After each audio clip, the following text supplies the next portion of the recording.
with that discussion of the superstring. So just since I give you a 20-minute reminder of the things we've talked about months ago before, so that we remember everything that we discussed. Okay, so you remember that the superstring is based on a world sheet performance field theory. The world sheet actions of the superstring, the matter part of the world sheet action, involved fermionic fields as well as the transverse scalar fluctuations. The fermionic field, the matter part of this thing was simply 1 by 4 pi prime dq sigma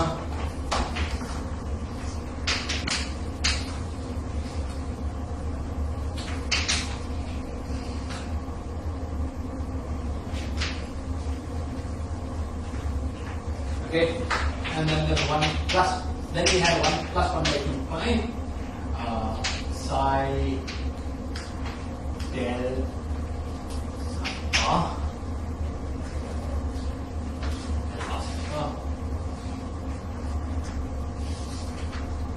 del sigma plus psi bar. Okay, this is the matter part of the function.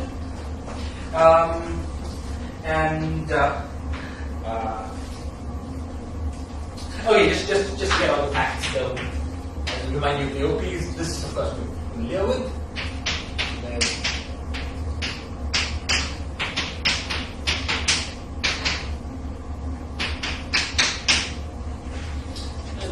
And the fermions have psi mu.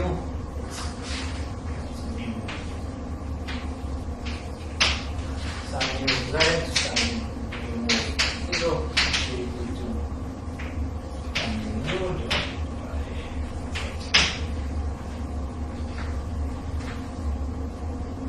Okay, and the stress tensor of this theory is equal to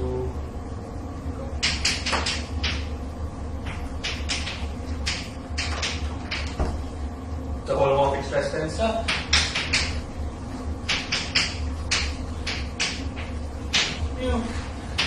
there was the fermionic part of the stress tensor, the thing whose 0 mole is the supersymmetric operator sector.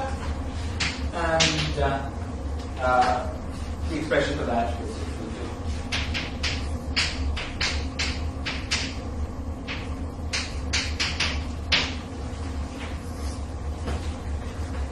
okay, and we discussed how this theory was a superconforming field theory, which meant that there was the following OP, the bosonic part had the usual P's, so the difference is 3 by 2 dimension by 2 4 plus 2 z plus del 2 by z, and the stress tensor with the fermionic current TF had the OP of the stress tensor with primary of weight 3 arms. TF of z is equal to 3 by 2 TF z by z squared plus del TF by z plus the new thing in the algebra was TF with TF. We had an interesting form. We have TF of z with TF of 0. So there was the anomaly term, which in our case was d by z cubed. And then we get plus of this 2 by z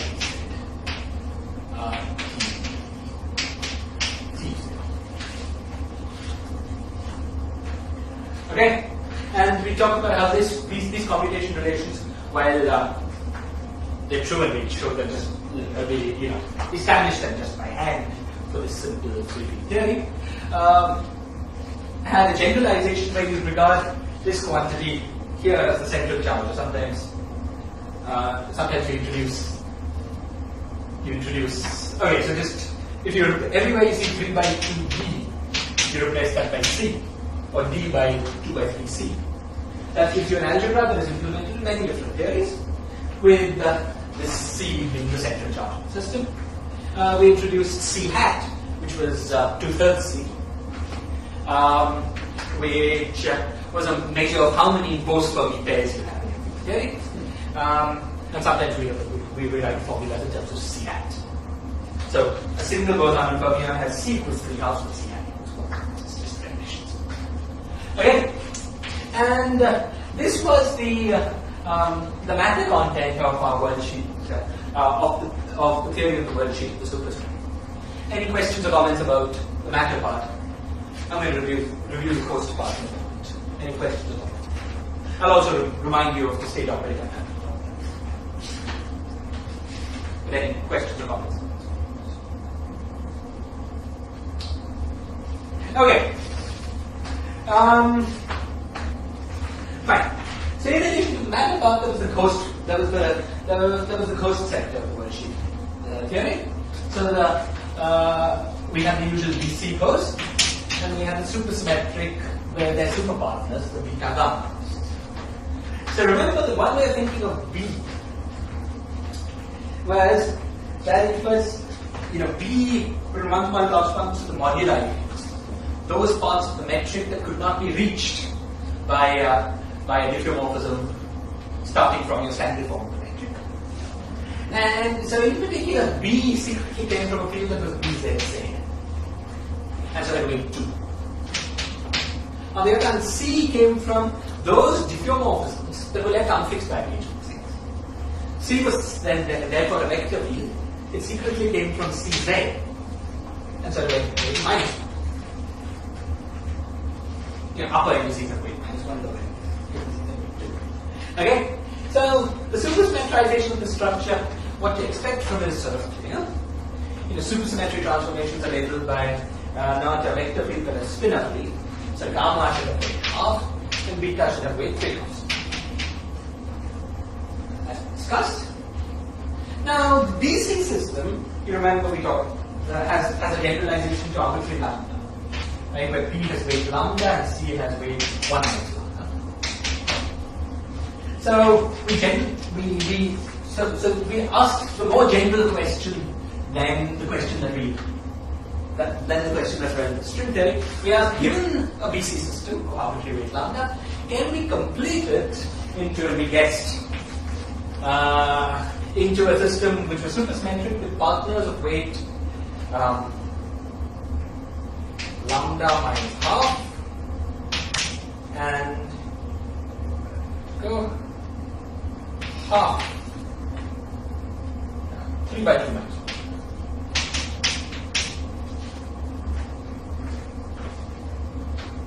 Okay, and we discovered in some earlier class that we could. This field had been gave the name beta. This field gamma.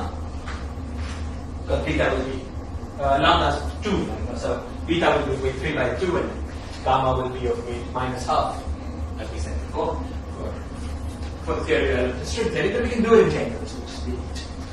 Okay? And we found the Lagrangian and the stress tensor of the system that achieves this. The Lagrangian was really simple, the same as that for the DC system. It was beta del gamma. I hope it's order right. Del gamma plus the morphic.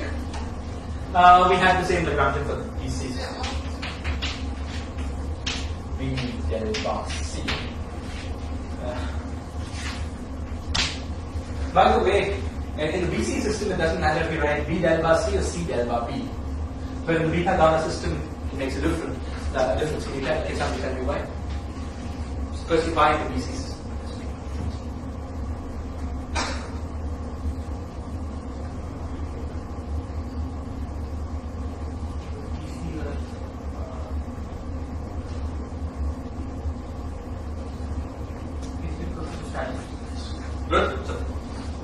Good. So then give me the completed. So D and C are the ghosts of a fermionic institute, so they are bosonic. D and C are the ghosts of a bosonic institute. So D and C are bosonic institute, fermionic, and beta gamma are of a fermionic institute. Good. And because these are fermionic, when I integrate by parts, I become a minus sign, and then I interchange the two, I get the reverse minus sign. So B del bar C, C del bar B, the same thing. However, here, if I integrate by parts, I become a minus sign, and then I can reverse without any further minus signs. It's opposite. So beta is distinguished compared to gamma. B and C, there's no distinction. As far as OPs go, the stress tensor, we invent a distinction, give them different weights. But just as a Lagrangian and flat space, B and C are isomorphic, beta and gamma. Okay, as Lognagam reminded us, the BC fields are anti-commuting, whereas the beta gamma fields are commuting. And I'll just remind you of the stress tensor and the fermionic part of the stress tensor of the system. So the stress tensor is del BC plus lambda del of BC. That's just the BC part which we're quite familiar with.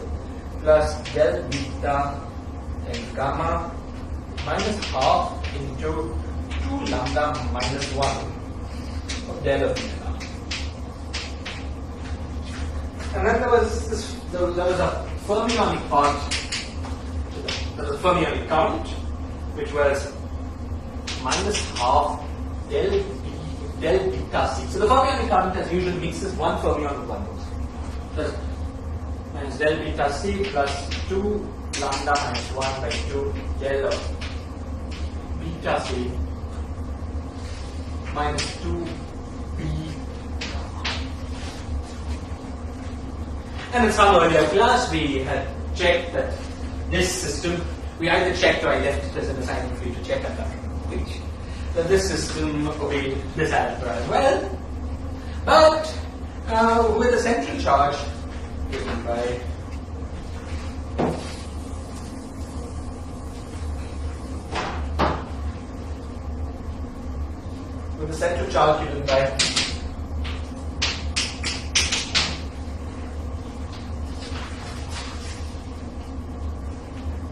okay. Now, of course, this was all abstract for general lambda, but lambda is 2 in real life, real superstring theory. So lambda equals 2 given C equals minus 15. As usual, we require the worldsheet theory and the theory of the worldsheet superstring to be C equals 0, the proper field theory. So you could ask what dimension that was. That was 10 dimensions because every dimension contributes 3 halves to the central charge. That gave us the critical dimension D equals 10. This superstring there. Okay? Good. So much for these systems. Was there anything else I wanted to say about writing that? Okay, that's it. Any other questions or comments about this? Any questions or comments about these systems? Just for the ground theory, central charges and so on.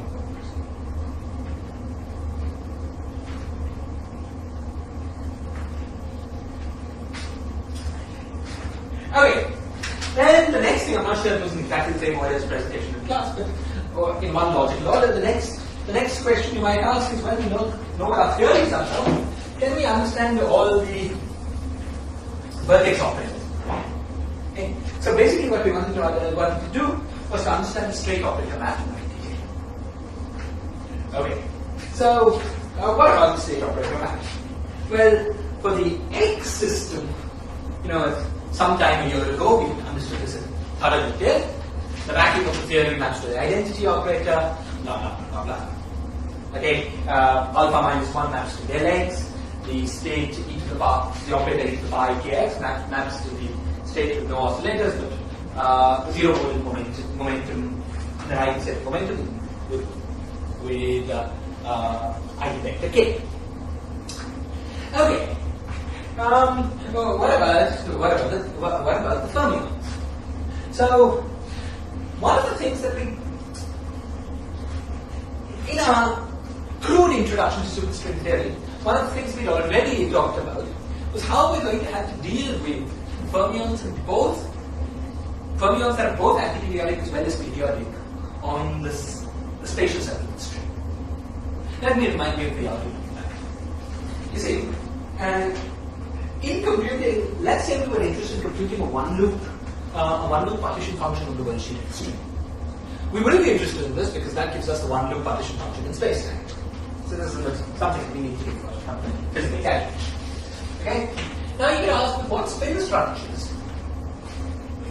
What periodicity do we have to do this calculation? Okay. And the point was that since we were interested in computing a partition function, if we were interested in computing a partition function of the world sheet of the string, then that is a partition function in a theory with fermions automatically is a path integral with anti-periodic boundary conditions. So the natural thing to do was to compute something with anti-periodic boundary conditions at the time. And then you might have wondered what boundary conditions we should use around the space set. You make any choice you wanted to start. Let's say we choose this. But this object is not modular efficient because it chooses a particular cycle. It says this guy should be plus or this guy is minus. Clearly, if we're just tilting the torus on its face, this mixes with minus plus. So, in any modular invariant partition function, as we've seen before, modular invariance is a key ingredient, technical ingredient in string theory. We must also have to deal with minus sectors. Actually, it's less. It's less immediately obvious from this. Minus also mixes with these things. Actually, a way to say it is that suppose you've got minus, then along then what's the boundary condition around this thing? It's class fit. Yeah, because antiperiodic as you go around this cycle, antiperiodic as you go around. So it's class as we go around this cycle. The modular transformation that makes these the two fundamental cycles of torus Laplace makes. So these constructors all mix with each other under modular transformations. So if you're doing a path integral and you want it to be modular invariant, you better have all these three constructors. In order to give this thing a partition function interpretation, we also needed to add the one constructor that's modular invariant by itself, maybe plus plus. And then the sum of these four can give you a modular invariant partition function. We discussed in some detail how this plus this with a factor of half is a partition function with a projection keeping states of a given value of minus 1 to the power of f. Right? Because this quantity is the usual partition function in the period. Oh, sorry. The other one. Yeah. This quantity is the usual partition function. The other one is a partition function weighted with minus 1 to the power f. Similarly here. Okay? So we already motivated the statement that what we're going to need to do in string theory is to consider states both in the sector in which the fermions are antiperiodic, as well as the sector in which the fermions are periodic, plus impose a projection on the states by projecting on the states of a definite value of minus 1 to the power f. Okay? Remember, we motivated this. We're going to see this in full technical glory in some relatively soon point. No? But just, I want to remind you the motivation so that you remember why we study the fermions in the two sectors. The sector which is periodic in the circle as well as the sector which is antiperiodic. Okay? You remember the sector which is periodic on the circle had a name, it's called the Ramon sector. The sector which is antiperiodic on the circle is called the NS sector. Now, we want to work out the state operator map in both these two sectors. And the NS sector vertex. Just to remind you of that. The first question you ask is what is the state corresponding to the identity? Okay? So we've got fermions, because we're in the NS sector, the half integrally molded, and psi z is equal to sum over psi r, z to the power r, and then plus r, because the fermion field is beta. That's an expansion of a psi field. And that tells us that psi r is 1 by 85 integral dz psi of z z to the power r.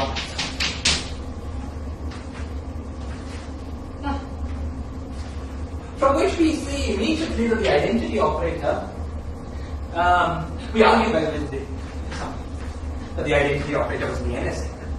And we see immediately that the identity operator has the property that psi r for R on identity equals 0 for R greater than half, and psi R on identity not equal to 0 or less than equal to minus half. Simply from the fact that psi by the equations of motion is an analytic function inserted into any correlation function.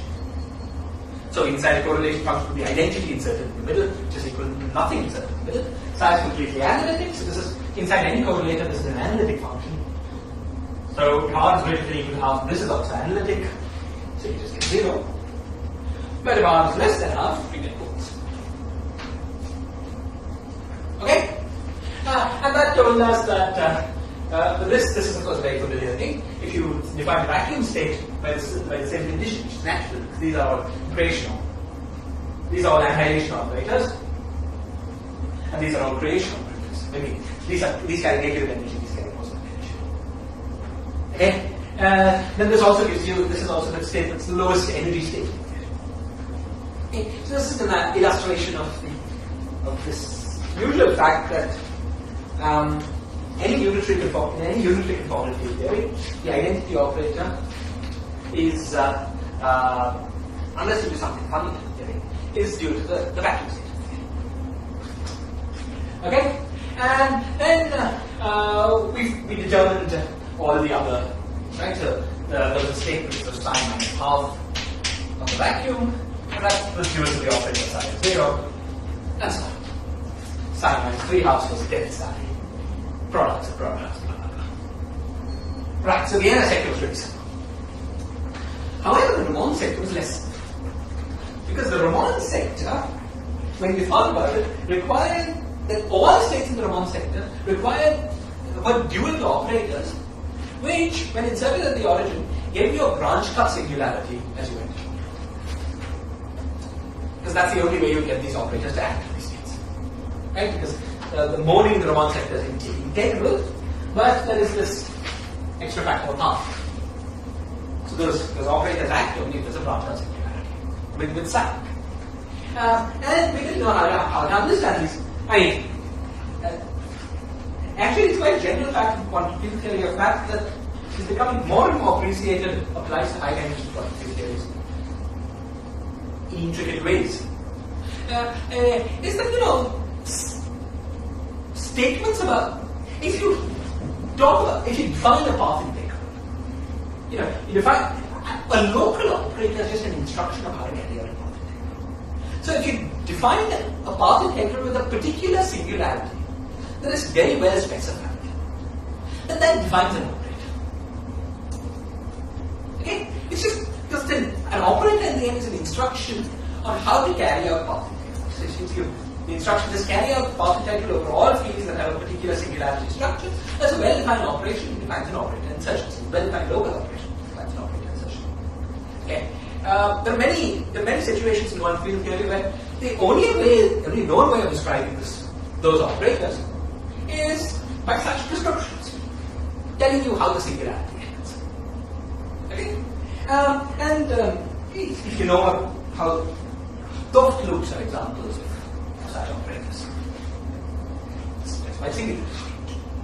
Okay. This in principle we don't need to say all this. This prescription defines the operator, but that's a pain in the neck if you want to calculate. Every time you have to start thinking of bigger path and some singularity structure, it's not so pleasant. It's enough, but it's not so pleasant. It's always nice to have an explicit expression in terms of free fields. Okay, for the operator. And so for that reason we decided to sit in Bose-Weiss. Okay?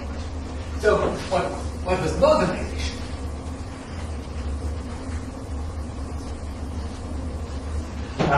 We demonstrated, and I won't go through the details of that demonstration, but we demonstrated that if you had just an ordinary scalar field, I think we call it H, okay, such that H with H is equal to minus log of Z. H of Z with H. 0 is minus log of Z. It's like alpha prime equals 2. Then a system of two fermions, psi 1 and psi 2, and we found it convenient to group them up into psi 1 plus I psi 2. psi and psi 1 minus I psi 2 into psi tilde. That may have been square root 2, which you've forgotten. Okay. Now, the theory of these two fermions is identical to the theory of a single analytic scalar, H. The first test of that was the central charges agreed. Single boson to central charge 1, two fermions to central charge 1. But of course, there were many theories of equal central charge. These two theories are equal under the map psi 1 of z times psi of z equals e to the power I h z psi tilde of z equals e to the power minus I h. Okay, a simple check of this map was that the dimensions agree. What's the dimension of e to the power I k h? Somebody?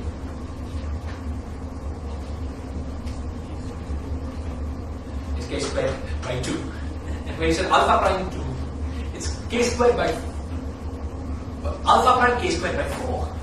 You said alpha prime equals 2, it's k squared by 2. Okay? Just k squared by 2, but k is 1, so it's half dimension of psi, k is 1, it's half dimension of psi. Okay, other test that worked was looking at the OPs. Psi with psi is orders, OP is order z. Psi tilde with psi tilde is OP order z. Psi with psi tilde is OP of order 1 by z. And we checked that is true of these things. And in fact, just those statements plus some assumptions of a good behavior at infinity were enough to demonstrate that all correlation functions of psi and psi tilde are identical to correlation functions of e to the power ih and e to the power minus ih in these two different theories. We also asserted that every operator in each of these theories could be built out, could be obtained from OPs of sufficient numbers of psi's and psi tildes, or sufficient numbers of I e to the power ih's and e to the power minus ih's. Therefore, the identity of the correlation functions of psi's psi tildes, e to the power ih, e to the power minus ih, demonstrated equality. Okay. So these are just completely identical theories. They're just completely identical theories. Okay. Now the advantage of the bosonized way of writing the theory is that several operators it's easy to write down many sets of operators in bosonic language that are only abstractly understood in fermionic language. Okay?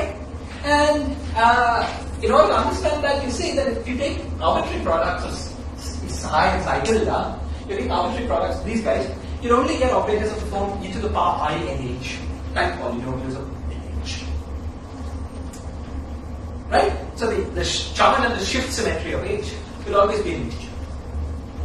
However, it's easy, of course, in a bosonic theory to write down the operator e to the power I k h arbitrarily.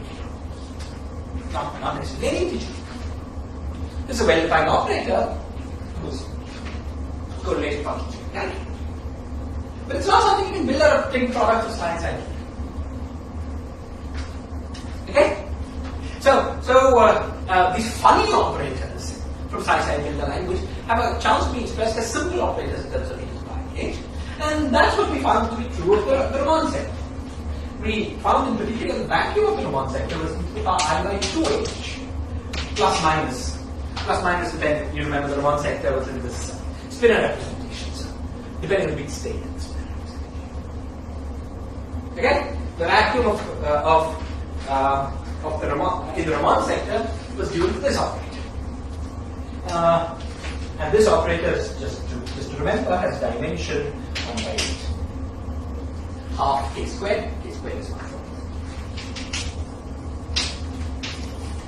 Okay.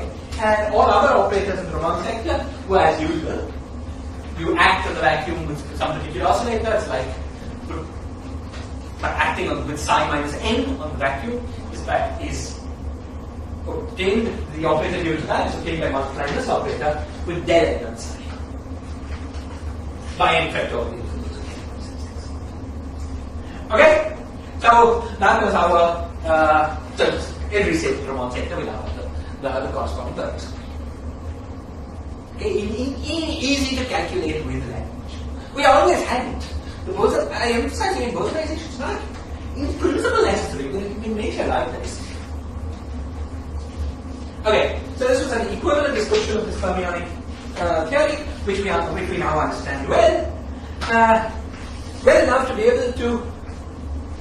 Why are we after vertex operators? Of course, we are after vertex operators because these are the insertions for scattering activities. We want to compute correlation functions of these vertex operators. It's nice to have them in a way that we can do it. So that's the idea of those. Okay, good. So that was the story of the state operator map with the fermions. I'll remind you of our discussion of the state operator map. Well, I'll ask you to remind me of our discussion of the state operator map in the BC system. Let's remember the BC system of P Z with C of 0 is equal to C of Z with B of 0 with 1 times Z. That's the idea. And let's stick to the value relevant to string theory lambda equals 2. So B is expanded as sum over M 1 by Vm Z to pi m plus 2. C of Z is equal to sum over M Cm Z to pi m minus 1. Now I want somebody to help me. Somebody volunteered to determine the state corresponding to the identity of the system. So I want to write an equation saying, so first, okay, let me start. I'll start by saying that Vm is equal to Z pi m plus 1, B of Z. I'm missing 2 pi's like crazy. 2 pi I even crazy, okay? And Cm is equal to Z to the power M minus 1. M minus 2.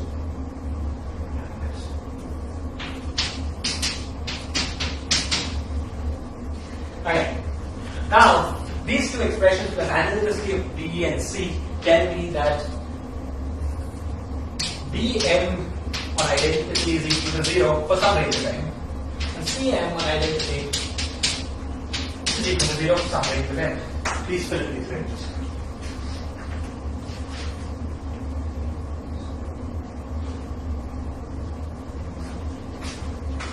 M greater than equal to what? M greater than equal to what?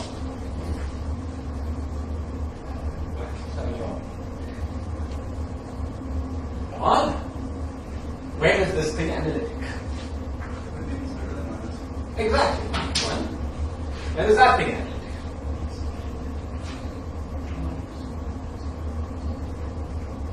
2. Then 2. Excellent. Okay, great. So this was that. This was the identity of it.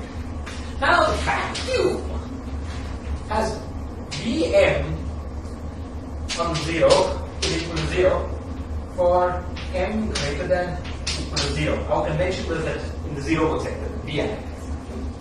Whereas Cm is equal to 0, our vacuum is equal to 0 for m greater than equal to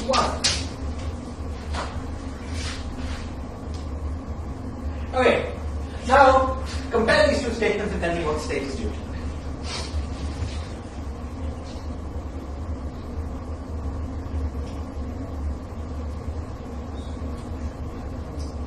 So what value of n is behaving differently?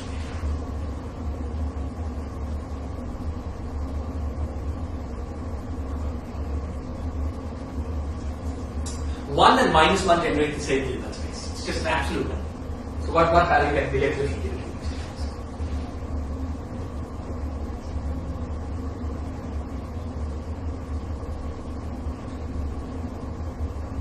Is 2 behaving differently? No, right?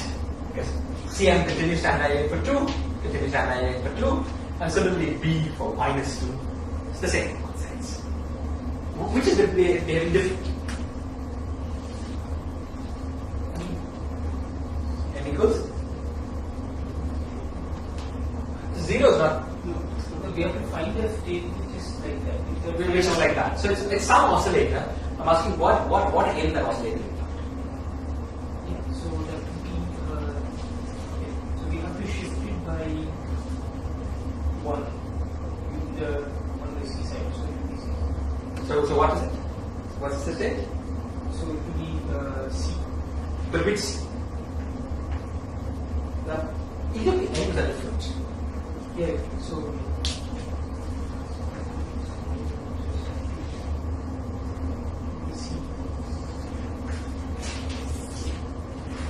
You what?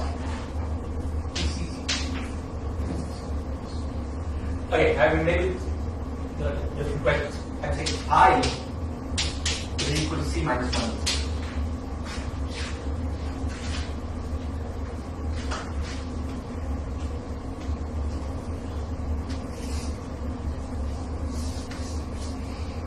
You see, because C1 does not annihilate the state. So there's a creation, this one unit of C minus 1 acting on vacuum. On the other hand, B, what is it? This state here. B, B minus 1 does annihilate the state. So what am I saying? Have I got it wrong? Sorry. It's B.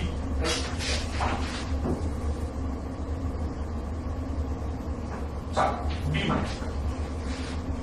That's it. B minus 1 does annihilate the state. Because this is annihilated by n greater than or equal to minus 1. But B minus 1 is a fermionic operator.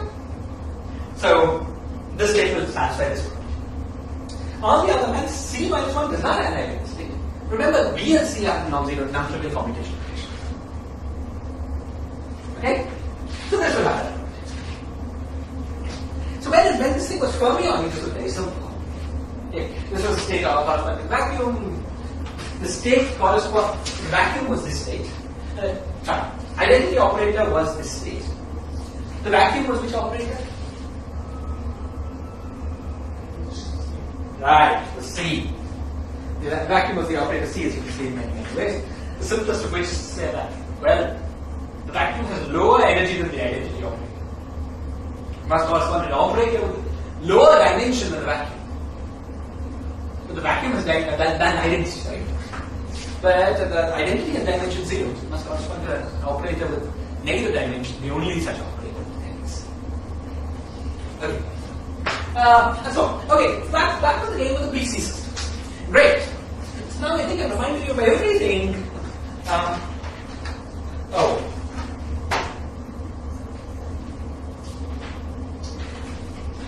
I reminded you of everything that we need to start discussing what I want to discuss. Now, okay, there's one more reminder of something that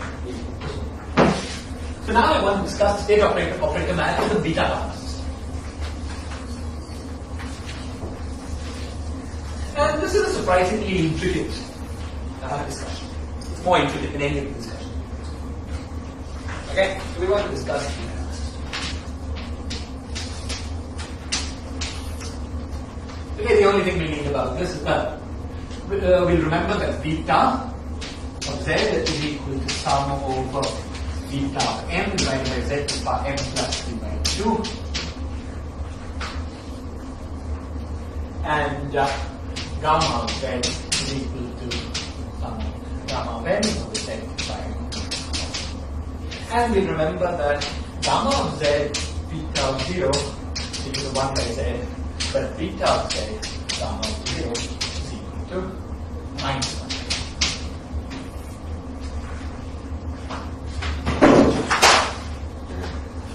Okay. So these are the things we're going to use to try to discuss the state operator map of the beta gamma. Now the beta gamma system was related to the fermionic things. And fermionic things, as we've discussed several times, can be either integrally or half integrally moded.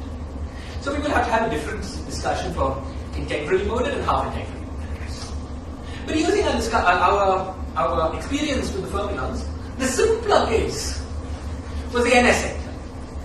That was the case of half integral moding, where because it gave you integer moding on the plane. So let's first start with the NS sector.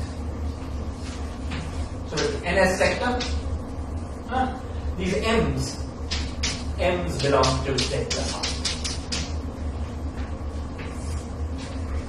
Okay? So clearly the identity is in the NS sector, it's the same argument as the one we gave fermion used. So the first question we're going to ask is, what is the operator dual to the? I mean, what state is the identity operator? Okay. So the identity operator. So let's work out a parallel to our discussion. Okay, so we have beta m is equal to z to the power m plus half beta z. Gamma m is equal to z to the power m minus half gamma. Okay, so we therefore find that beta of m acting on the identity operator is equal to 0 for some range of n, and gamma of n acting on the identity operator is equal to 0 for some other range, then the ranges. This one is n greater than minus n. Greater than equal to minus half. Oh, it's greater than minus, yes. Okay, yes. Okay. And m greater than equal to plus x. Okay, now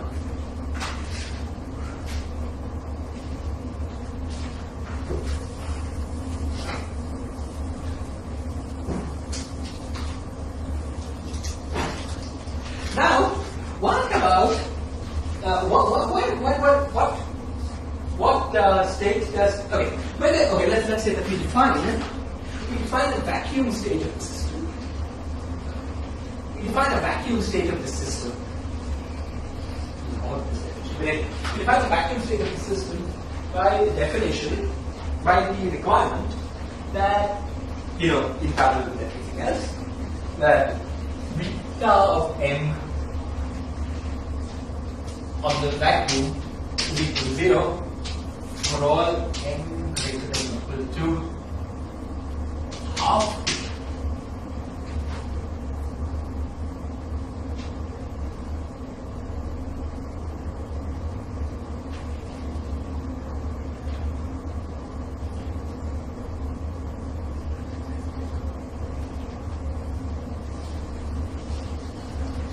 And gamma of n is equal to 0 for all m greater than.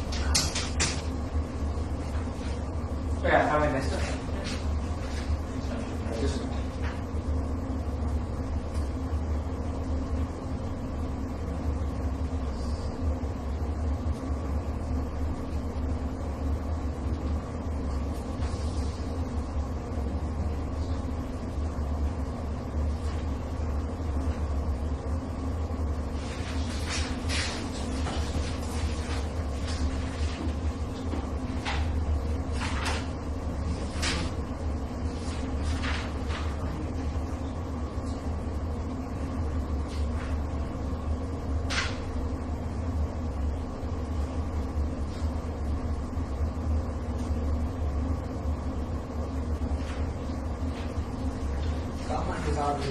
Three by makes more sense. Whatever.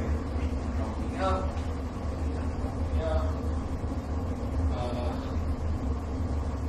So that was gamma's conformal weight is half, and when you are reversing it, there is minus half. So when you are reversing it, there will be a 1 by z factor there. Yeah. So when gamma m is written as the integral, so it will be 3 by 2 and z to the power m minus 3 by 2.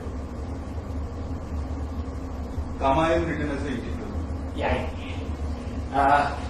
Yes, I should wait. I want a whole factor f. Right. So I should multiply by z to the power n and multiply by z to the power minus half. What's wrong? Sorry. You want to 1 by z, right? Yeah, you should multiply z to the power n minus half and divide by z, which is z to the power n minus 3. You're right. Thank you. So yes. Thank you. Yes. So I should multiply this by, as you say, I should have an overall 1 by z left. This is a square root in the numerator. So I need a set of 3 by 2. Yes, exactly. So this is minus 3 by 2. Thank you. This is minus. This is greater than 3 by 2. Excellent. So, this is a situation that looks very parallel with the BC system, right? The oscillator that's different, that's behaving different from in the identity sector, in the state corresponding to the identity, as compared to the state corresponding to the vacuum, is which one? N equals to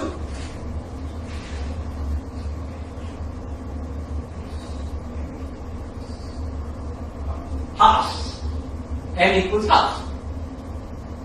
Right? This one does something funny at minus half, which you didn't do in the state corresponding vacuum. And this one does something funny at half, which you didn't do in the state corresponding.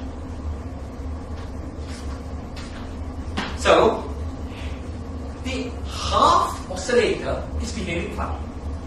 It's being annihilated by a creation operator. By the creation operator rather than the annihilation.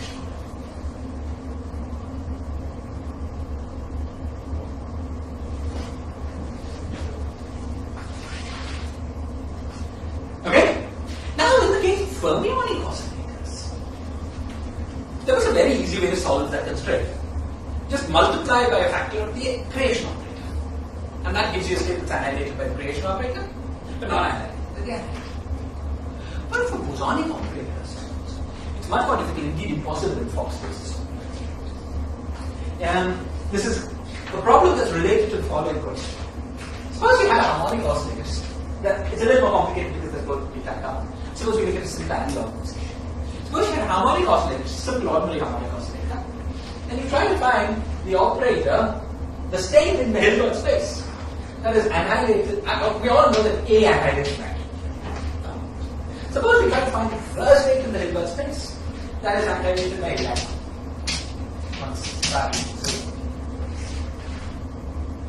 Does anyone know what it would be?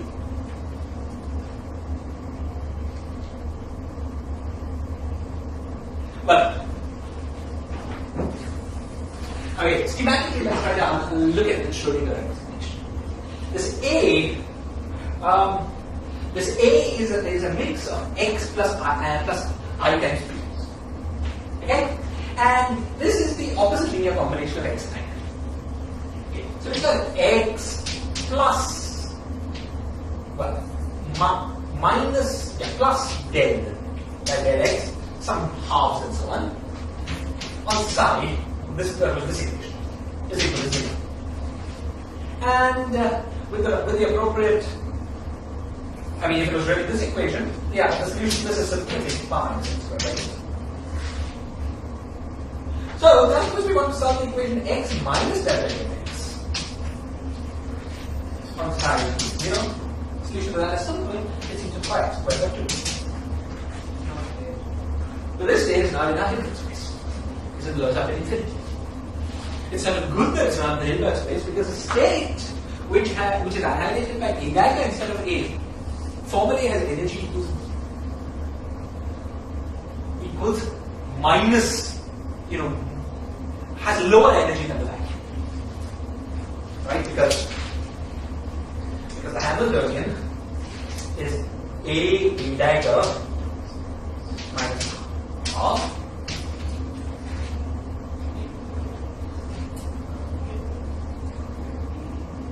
sorry, A dagger minus half, which is equal to, now A with A dagger is a plus, A dagger with A is a minus, okay, which is equal to A dagger, sorry, thank you, plus half, which is equal to A dagger minus half. So the state annihilated by A dagger will give you energy minus half. Now there's plenty of experimental evidence to show that there's no state of energy below that of the vacuum. And of course, there's a theoretical reason for discarding the state, which is not normalized. It's not in the Fock space built over this vacuum. Okay, so that's the kind of situation we have here. It's an innocuous looking twist to the BC system, but it's a big difference. It's easy to find states in fermionic systems that are annihilated by annihilation. By creation. It's not easy to find states that don't exist in the Fock space. The bosonic systems. Okay? So what are we going to do? Well, let's first do all our formal mumbo jumbo, then we come back to try to understand this system. Okay. So our first conclusion is that even in the NS sector, for the case of the beta gamma system, we're stuck. We don't know. We don't know what the state is dual to the identity operator if we start with a vacuum. Or more seriously, what is really interesting, we don't know how to build the operator that will be dual to the vacuum. If we could just sort of understand what state the identity operator was that built over the vacuum, we would be able to figure out the operator, but we don't know how to do that. So even in the NS sector here we're stuck. So first we didn't just give up thinking of it physically. We're just going to try to understand things mathematically by an effective Bosemanization. Then we'll come back and try to address the question of what's going on. Okay. Oh, okay. Well, I mean, all that we require is this. Okay, so let's see. Suppose now we wanted the operator during the state. Vacuum. Okay, what OPEs with beta and gamma should that operator have? Let's figure that out. Okay. So let's see. Suppose we inserted in an operator here, O. And then we wanted this to vanish.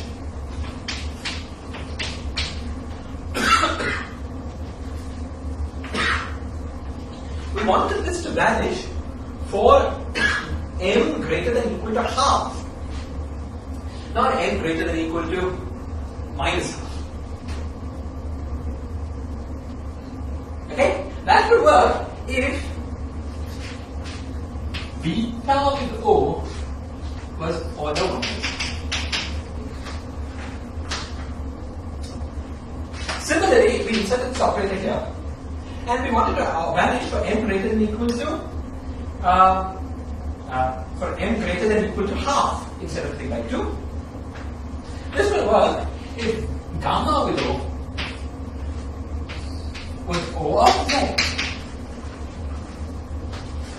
Okay? So we are after some representation of the theory, some representation of the form of the theory in which we can find an operator that has these operator product relations with beta. Okay. So let's try to find it. Okay. Now the first thing we need to do is the following. We're going to find a representation in several steps. I'm following completely Kuczynski here. This is a very beautiful way of motivating this representation. Great. It's the Friedan, Schenker, somebody else. It's the traditional way that's very beautifully said. Okay. This is how we go about it. Look, in the beta gamma system, let's look at the operator beta times gamma. This operator has weight. This operator has weight 1 because we've got 3 halves times half. Okay, it's not really a primary operator, but just under L0 it has got 1. Okay, and let's look at the OPE of beta gamma Z with beta gamma Z. That's very simple. The singularity structure is very simple. Okay, what we get, the leading singularity here has gamma contracting with beta, that gives us a 1 by Z, and beta contracting with gamma gives us a minus 1 by Z. Okay, so the leading singularity is equal to 1 by Z squared plus I.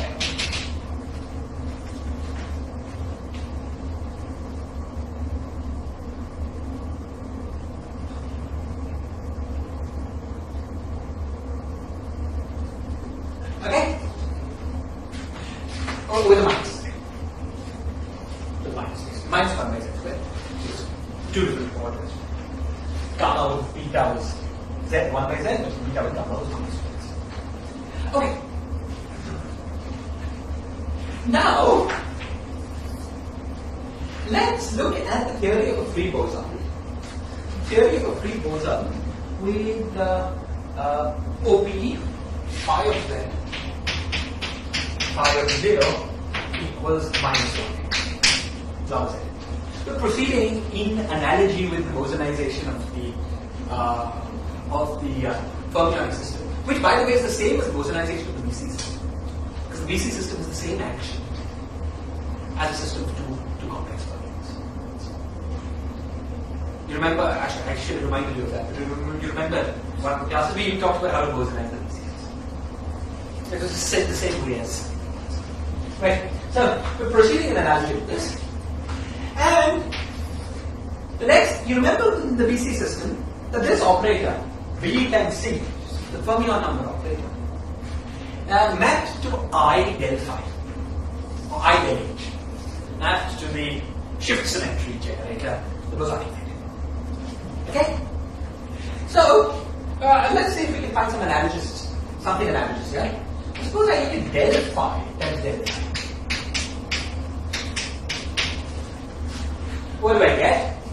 Well, if I didn't have the two dels, I would get minus log z. The first del gives me 1 by z, minus 1 by z. And the second thing would have given me plus 1 by z squared, but it's del with respect to the other guy. So it continues giving me minus.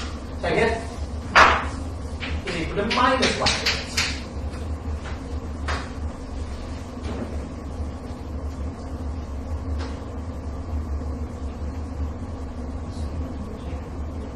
What are we trying to do here? We're trying to find an alternate, we're trying to bosonize this.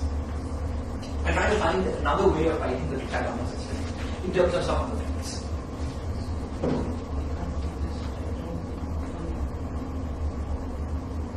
Well, actually beta gamma to start with are bosonic.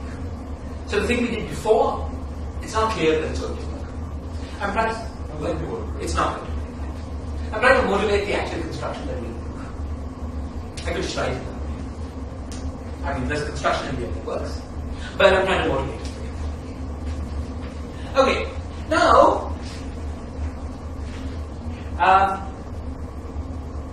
this suggests that this beta gamma system, when written, there's another way of writing this beta gamma system that involves a free scale field, such that this operator beta gamma is going to map to, the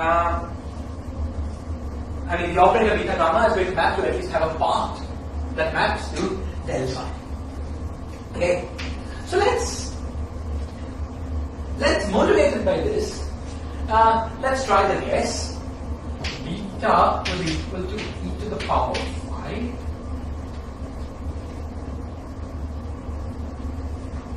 Gamma is equal to e to the power minus phi. I may have to change these signs. Okay, so let us suggest that there is a free boson in the alternate representation of this theory, and I'm going to try to make a guess for what beta and gamma might be in terms of this free boson. It's not going to work, but will be useful. So let's check. The principle I use for making this guess is that it should have the right OPs with the counter operator. So let's check.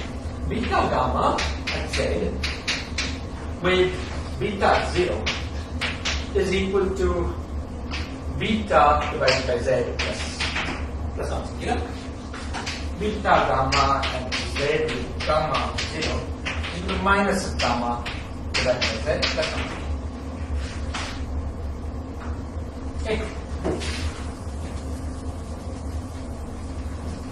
So let's compare that with this suggestion.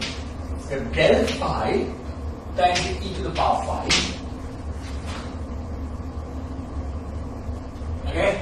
Now this is equal to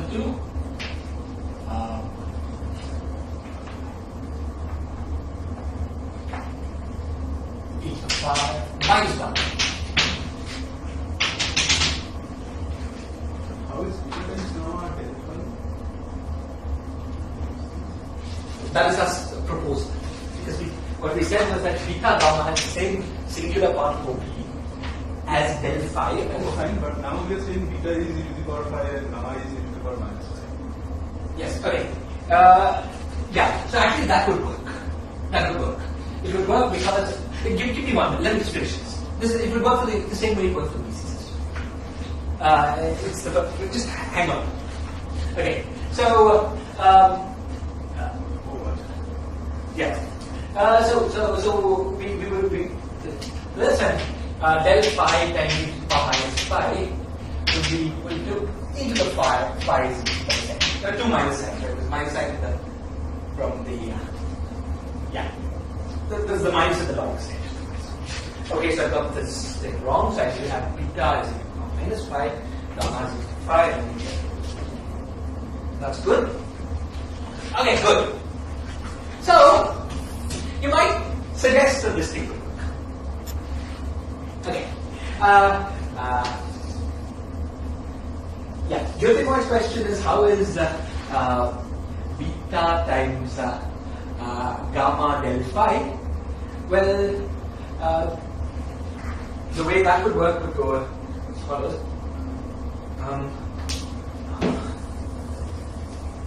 Sine works, right? So beta e to the power minus phi times z times e to the power phi at 0. Okay. Now, this thing is equal to e to the power minus phi of z, phi of 0 by 2 times normal order e to the power minus phi of z plus phi of z.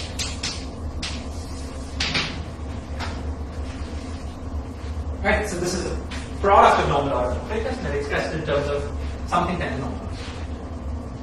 Okay?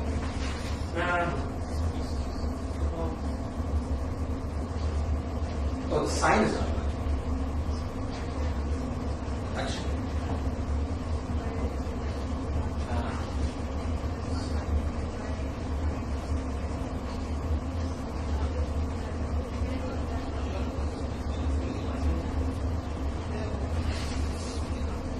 Actually, maybe it's important. Maybe you're right. Of course, the whole construction doesn't work. They didn't think it had failed with this instance. But maybe you're right. In the BC system, we had i's. So that flipped the sign. And that made it work. You see, then this was 1 over z. And then we have to data expand this way. So that's z times z phi. Yeah, but you're right. Okay, good point. So already from this thing, we see that this construction doesn't work. Okay, it just is not working. Beta gamma is not. It's a good point. It's just internally inconsistent. Okay, so you might calculate this guess, but for Jyotirmoy's reason, you would see that it was wrong. There probably equivalently, there's another way to see that it would be wrong, which would be as follows. Actually, it is equal. Sorry, yes, I should. Yes. Suppose we looked at e to the power minus phi times e to the power minus phi, the beta times beta. What would have been beta times beta? Okay, of z. So this is it. You know, what singularity structures e to the power phi plus this 2-point function, which is minus 1 z. So 1 by z. So it's 1 by z.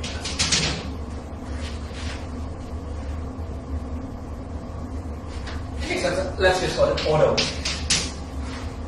Similarly, e to the power phi of z, e to the phi of z will be order 1 by z. Right? Whereas e to the phi of z and e to the power minus phi of z will be order z. Yeah, okay, fine. So this is a restating of your problem. Right? Yeah, what should we have had?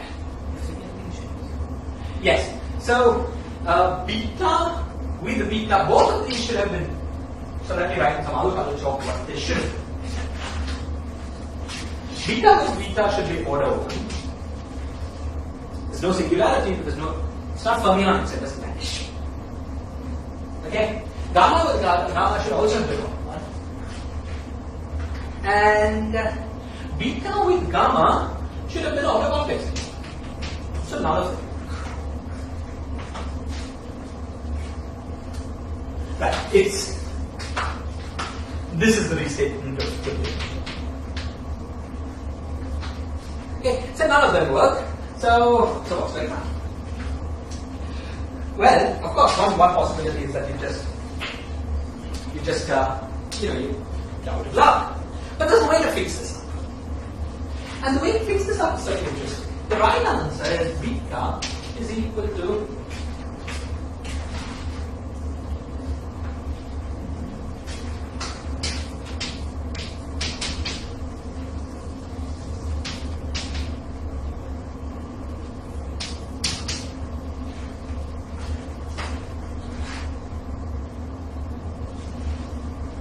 where zeta and eta belong to a conformal field theory that's decoupled from the phi. So now let me tell you what the answer is. The answer is going to be, you have in order to get the equivalence of this bosonic theory, you have a product of two different conformal field theories. One of them is the conformal field theory of the free boson. Okay? But the second one is the conformal field theory of two different oscillators, which I'm going to call zeta and eta, whose properties we now will discuss. They are bosonic. No, they're bosonic. Okay? See. So, but let's try to deduce that. What we want is for this thing to obey this. Without the del zetas, this obeys this. So, if we have del zeta of z, del zeta of 0 equals order z. We have eta of z, eta of 0 equals order z. And if we have del zeta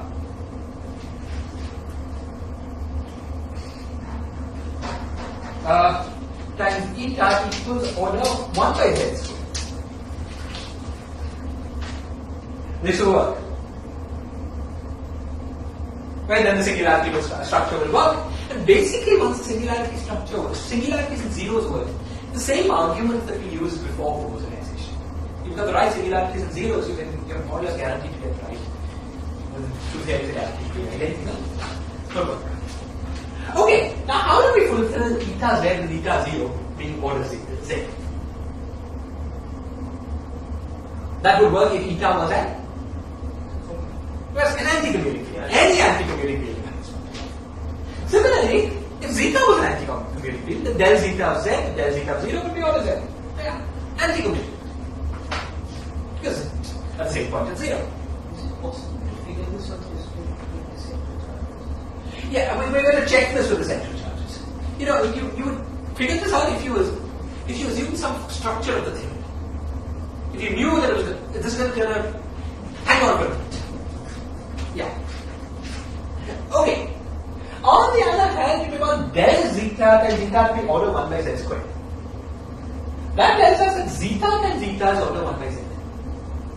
Okay. So what famous fermionic system do we know that has these properties? Come on.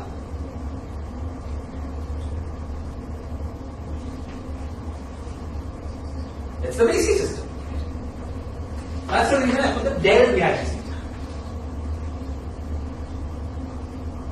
Zeta times zeta is 1 by z, so del zeta times zeta is 1 by z squared. That's why I made this del z. I mean, for this argument, this could well have been zeta, but I want this to be familiar. I want this to be a familiar relationship for zeta and eta. Okay, so that's really great. So what have we understood? We've understood that we will get the right OPs between beta and gamma if we make the following bosonization, where eta and zeta are two fields of a BC system.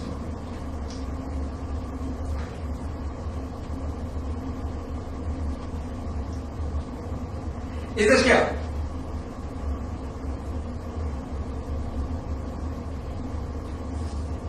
Okay? So far we've only been looking at OPEs of basic fields with themselves. Okay? So we haven't We made no statement about what the conformal structure is, what the stress tensor is. But now we're going to change that by looking at the actual stress tensor. Okay, so the BCE system could appear with any lambda, and the free boson could have any, what is it called? What is it called? Linear dilaton. Doesn't make sense. Really, exactly. Okay, and these could engender with here. Okay, so what we've understood is that all correlation functions of this theory will be all correlation functions of this theory. So these are identical. Conformal field theories, but now we have to understand what sense they are identical, meaning what the stress tensor is in terms of these units. Please. What is this? I mean, the phi is not compact. No, just an analytic boson. It's like the bosonization of the fermions. Just an analytic boson. The formal level, you know how to calculate it. Okay. So now let's keep going. So the next thing we have to do is to determine question. Say. Question. Beta was bosonic, right? No. Beta was bosonic. Gamma was bosonic. So then you ask how did it be? The point is that the ODE of e to the power minus 5 with e to the power 5 gives us an odd power set. So the exchange symmetry has that extra minus set. You could have asked this question about the ordinary bosonization. We took two fermions and wrote them in terms of bosonic rings. How could that have been? And we sort of discussed this. This is the point, basically. There's the minus sign. And in operator language, there's a breakup gap. There's a construction that explains it. Right? Okay, good. Other question.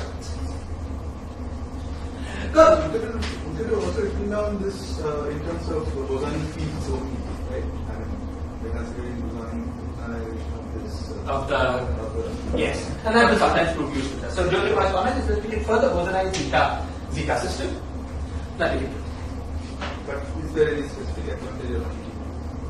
Yeah, if and when we need to, we do it.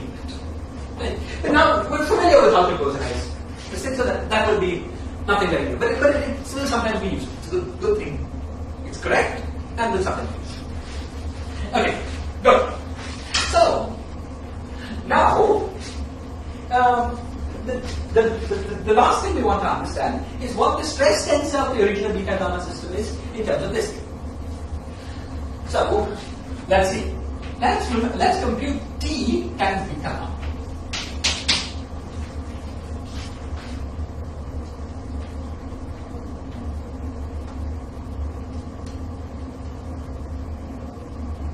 You see, now by the way, this beta gamma does have its order 1 by z.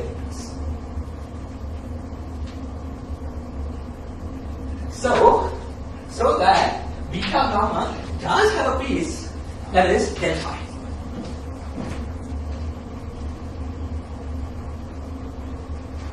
Okay? So we've fixed it up so that there is a piece in beta gamma that is del phi. Okay? So if you look at the operator beta gamma, the part that and you bring beta towards gamma, so that's what beta gamma means. The part of that operator that lies in the phi CFT is just del. Okay? So as far as the phi CFT is concerned, beta gamma is the same as del. Okay? But now we determine what this T beta gamma is. We determine the maximal singularity. So in order to do that, we should remember what T was. So we had that written down earlier in this class, but I'll write it again. So T is equal to del B, no, I don't think that, just beta gamma, del beta gamma minus half 2 lambda minus 1 del of beta. Okay, now let's contract that with beta gamma. Okay, so let's say. So this contracted with this, gamma with beta gives us 1 by z, and gamma, this contracted with beta gamma. So gamma with beta gives us 1 by z, del beta with gamma gives us plus 1 by z. So 1 by z cube, so everything will be 1 by z cube. We have 1. And then we have minus half 2 lambda minus 1. And then there's just a derivative with respect to z of minus 1 by z squared. So we've already seen that beta gamma with beta gamma is minus 1 by z. Derivative with respect to z of minus 1 by z squared is 2 by z cubed plus sign. So that gets rid of this half.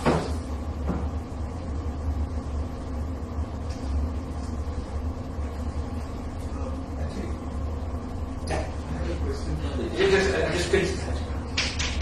Cube into 2 lambda. Oh, sorry, minus 2 lambda. Yes. Please. The degree of freedom count, how does it go for if we introduce actions like this? The degree, the If true, the two field is the same, right? So, won't there be? the true count of degrees of freedom is separate.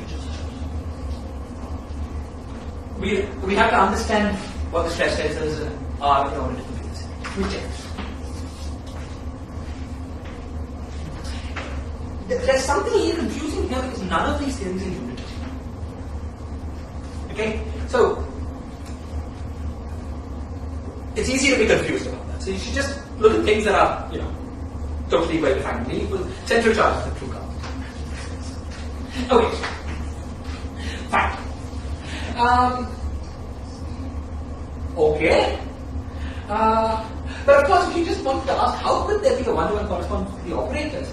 That is true. You can check just in the ordinary organization. Just the fact that every operator here in this theory is produced in the OP of beta and gamma, and presumably, maybe. If theories you can write down operators only with one part. That's one part. They're not. But that's fine. You can write these terms as well. By contracting e to the power minus 5 with e to the 5. Your term is 1. I think you would be able to write down everything with enough product. I haven't checked that. No, but I think it is true because, well, It is just therefore not easily writable operators. right. I mean, that's the right. That's the reason why you have But that's the reason I'm doing this. Right. Exactly. So let's move quickly. So this was maximum singularity. Now we want to know what the stress tensor for the del phi system was. So every del phi system has a stress tensor that is minus del phi squared by 2. And then plus you can have a del squared phi.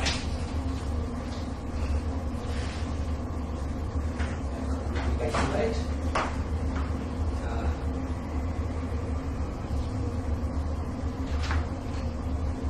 Yeah. And let's check what A is. Yes. Let's in a minute. Okay, so I'm leaving this as an exercise. Check that A works out. A is equal to.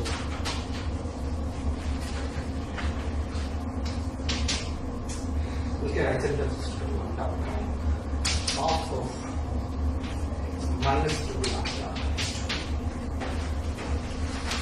Okay, just not again. A has to be this. Okay, so just take the OP of this with del phi, compute the maximum singularity, equate with this. Okay, now let me complete the set of exercises. Okay. Now, given this, you can now ask, what is the weight of this operator? The e to the power minus 5. Since you know what its shift charge is, you can easily compute that. But we know what the weight of beta is. So you can compute what the weight of zeta is. Okay. Similarly, you can compute the weight of this and thereby compute the weight of this. Okay. I want you to complete that exercise and show that the weights of these two fields are 1 and 0. The weights of the fields zeta and eta, or eta and zeta, I can't remember which, are 1 and 0 respectively. So it's a BC system with lambda equals 1.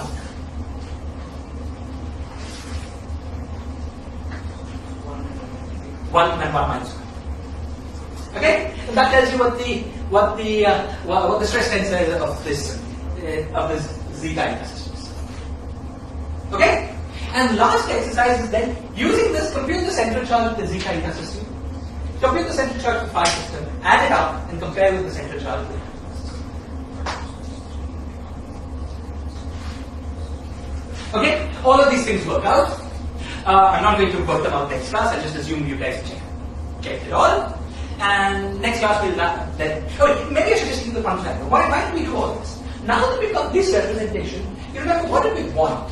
We wanted the state due to the vacuum to have that property that beta with the operator was order 1 by z, and gamma with operator was equal to order z.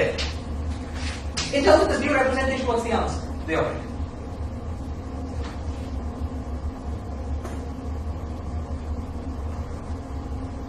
But clear, right? Either e to the power 5 or e to the power minus 5. You just check signs. Right? Because beta has term that is e to the power minus 5. Yeah, so in fact e to the power 5 will work. It's the same thing like the BC system.